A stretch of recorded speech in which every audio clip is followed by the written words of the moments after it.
Welcome back to another episode of the Canon on the Boom and Bust channel. I'm your host Terry, and today doing the top 5 plot holes in Star Wars Episode 9, The Rise of Skywalker. This is spoilers, of course, so if you haven't seen it, then you might want to come back after you saw it, because these plot holes, of course, involve the plot. So, one thing I will say before going through all this is that I came out the first few times like, man, that movie's just full of plot holes, bad writing and all that, and I still think it's bad writing, but after thinking about it, technically it's not plot holes. A lot of it is convenient writing, and I'm going to also do an episode on that as well. But these are ones that I feel are actual plot holes, like this is the information you gave us that contradicts with other information. So let's go with number 5, which I think is a huge plot hole, but it really affects the previous movies more than it affects this movie, and that's Rey's parents' death or whatever. So basically we know that the parents dropped Rey off on Jakku because they were trying to hide her from Emperor Palpatine.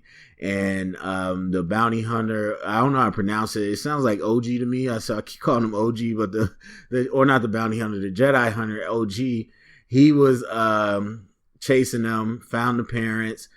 They showed a little flashback.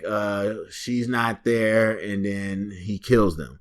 And so on top of that, we hear later when Finn has D.O. with him, the little robot, the little droid, and he says, look, this droid's got important information. And he said his former master Ochi was supposed to deliver this girl from Jakku to the Emperor. So right in that point, it was established that he knew that she was on, he knew at some point she was on Jakku. And so earlier in the movie, it made it seem like, okay, he was chasing them, but they dropped her off and ran away, and then he found them later. But when the droid says that he was supposed to get the girl from Jakku, then that lets us know he actually knew a location. And so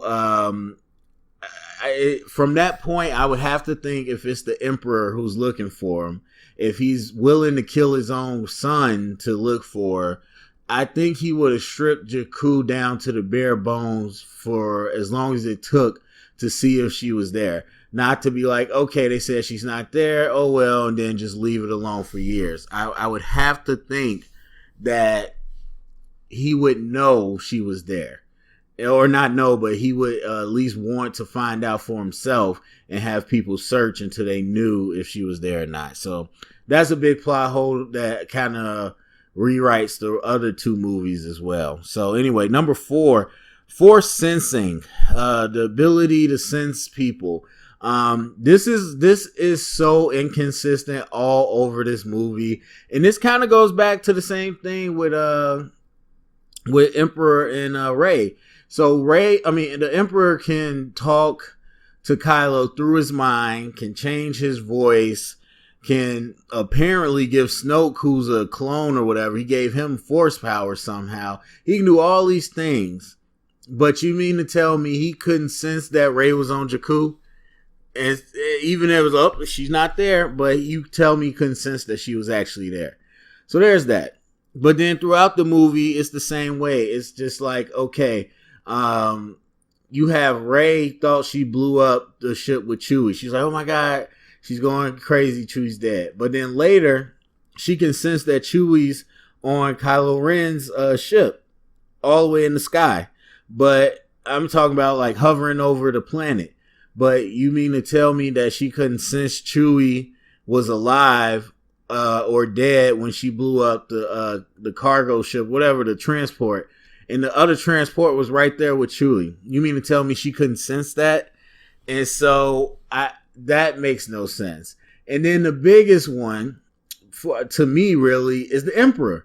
Once again, the Emperor can do all these things with the Force. It's not like he was literally doing things physically, or he was at the First Order telling Snoke what to do. No, he was sensing and he was doing things through the Force. And you mean to tell me that Rey can sense from Endor all the way to the base that Leia passed away?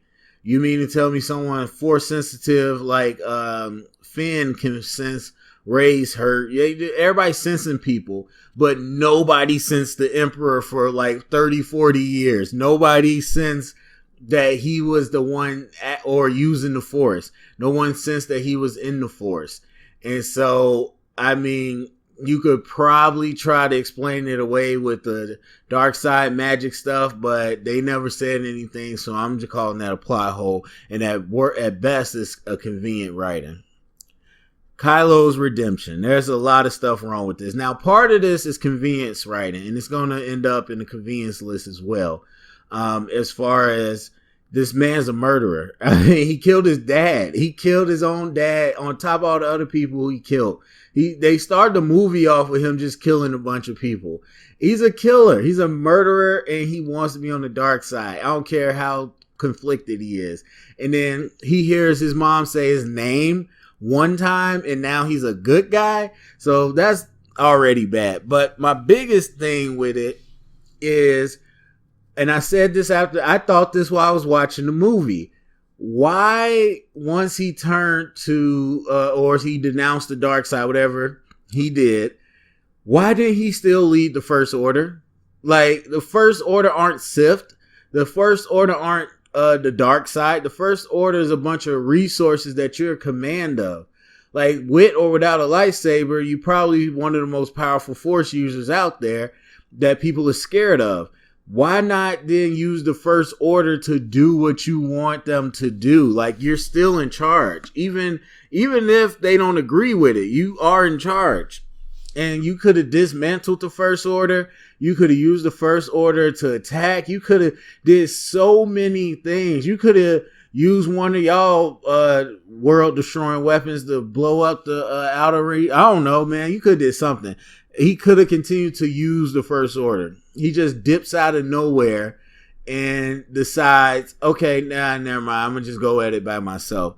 Makes no sense. All right, back to the Emperor. There's so much wrong with the Emperor. But the number one thing for me, well, first and foremost, you probably heard it by now. Why did he keep shooting the lightning? Once she was using it on him, why did he keep shooting it?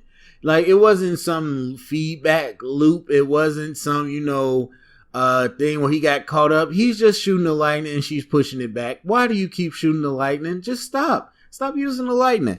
But the other thing that got me is when he decided to force drain the to Rey and Kylo. My thought was, well, why didn't you just do that earlier? Why didn't you do that to Kylo? Or when you first met him, and then use that extra energy to continue your plan and go chase Rey? Or why didn't you do it to Rey when she first showed up? And then some people say, well, there's the dyad. Now, that's absolute convenience, right? And nobody even knows what that is. But the fact remains, okay, oh, it's a dyad. I didn't know it was a dyad. We haven't seen a dyad in centuries. How do you know how to drain it then? If you have never seen the dyad in the Force, how do you know how to drain it? That is my question. How do you know, like, for argument's sake, that he only could drain Force dyad, which makes no sense. Why wouldn't you be able to drain it? And why isn't the regular Force, if you could heal people with it, then how come the regular Force doesn't heal him? Why not Force draining somebody also heal him? That doesn't make any sense, because if you could do it, then I don't understand why you thought you needed Kylo, or why you even needed Rey to kill. Like, why was the plan to let Rey kill you and take over if you could just drain her and gain your youth and power back? Makes no sense. And now the biggest plot hole, I mean, this isn't even convenience. This is literally running against your own writing. The fleet of resistant fighters at the end of the battle. We know they build up this whole thing to no one's coming. No one came to crate. No one's coming, man. I'm telling you, no one cares. We're going to die. There's so much wrong with this. And then we get the big reveal on your left and everybody's there. I get it.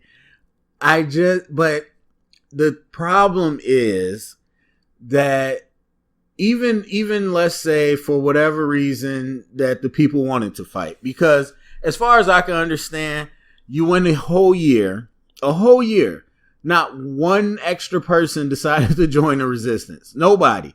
Bump not coming to crate. They didn't show up after the fact. Whole year.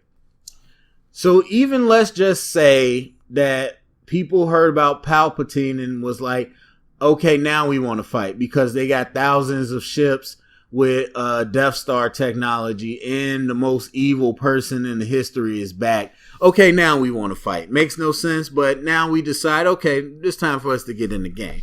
Let's say that's the case.